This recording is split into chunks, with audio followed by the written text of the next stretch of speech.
Welcome to Chillin' 101. We hope this video helps.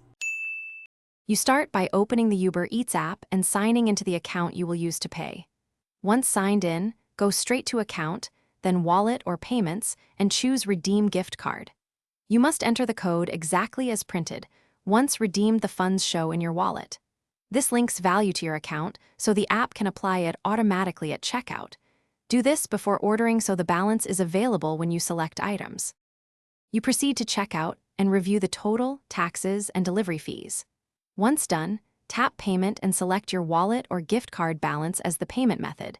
This tells the app to draw from the redeemed funds first.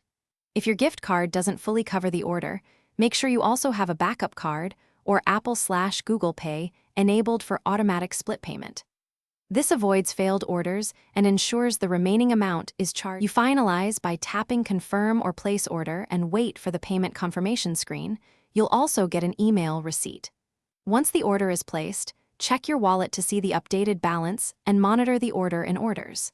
If the gift card code fails, try restarting the app and re-entering the code exactly. Make sure your app region matches the card region. If problems persist, contact Uber Eats support with the card code and receipt for manual resolution. Thanks for watching. Consider subscribing if we helped you.